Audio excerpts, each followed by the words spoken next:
देशमुख विद्यालय पारवा इथे शिकतो. माझा वर्ग 8वा. मी आज तुम्हाला पर्यावरण एक समस्या याच्याबद्दल थोडी माहिती सांगणार आहोत. पर्यावरणाची समस्या म्हणजे हवा, पाणी, जमीन आणि जैवविविधतेमध्ये मानवी हस्तक्षेपामुळे होणारे प्रदूषण आणि नैसर्गिक संसाधनांचा ही समस्या प्रामुख्याने वाढलेली लोकसंख्या, औद्योगिकरण, जंगलतोड आणि नैसर्गिक संसाधनांचा गैरवापर यामुळे निर्माण होते. यांचे गंभीर परिणाम हवामान बदल, मातीची धूप आणि जैवविविधतेचा नाश यासारख्या स्वरूपात दिसून येतात, ज्यामुळे सर्व सजीवांच्या अस्तित्वाचा धोका निर्माण झाला आहे. पर्यावरण समस्याबद्दल माहिती.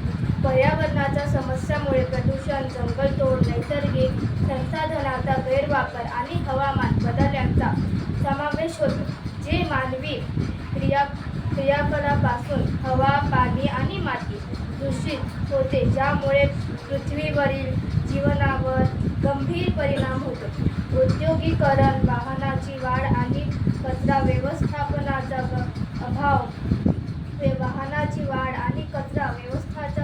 अभाव ही प्रमुख कारणे आहेत.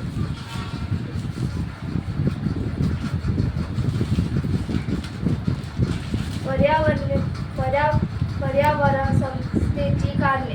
पर्यावरणाच्या समस्येची मुख्य कारणे मानवी क्रियाकलाप यात औद्योगिक, शहरीकरण, प्रदूषण, जंगलतोड आणि नैसर्गिक संसाधनांचा बेसुमार वापर याचा समावेश होतो, ज्यामुळे जागतिक तापमानावर आणि जैवविविधतेचे नुकसान होते. पर्यावरण एक समस्या. पर्यावरणाच्या समस्याची मुख्य कारण मानवी क्रियाकलाप आहे, जसे की वाढती लोकसंख्या, औद्योगिकरण, शहरीकरण आणि संसाधनांचा अतिवापर, याबद्धीकरण, प्रदूषण, जंगलतोड आणि नैसर्गिक संसाधनांचा अपव्यय हे देखील महत्त्वाचे कारण होते. पर्यावरणाच्या कोणकोणत्या समस्यांचे सामना आम्ही करत आहोत.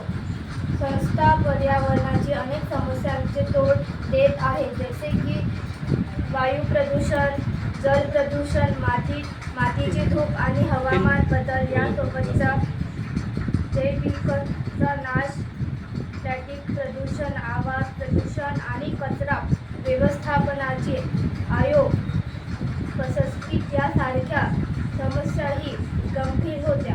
पर्यावरण समस्या समाधान. पर्यावरण समस्या सोडवण्यासाठी तुम्ही वापरणे, पुन्हा वापरणे आणि पुनर्वापर करणे, पुन्हा सोडवणे, झाडे लावणे, प्रदूषण कमी करणे आणि नैसर्गिक संसाधनांचा वापर जपून करणे यासारख्या गोष्टी करू शकता. तसेच पर्यावरणपूर्वक जमीनशैली अवलंब करणे आणि लोकांना याबद्दल जागरूक करणे. प्रतिक्रिया. पर्यावरण समस्या आणि बदल हे मानवी अस्तित्वाचा गंभीर धोका आहेत. या समस्यामुळे हवामानात होणारे बदल, जसे की पूर, दुष्काळ आणि नैसर्गिक आपत्ती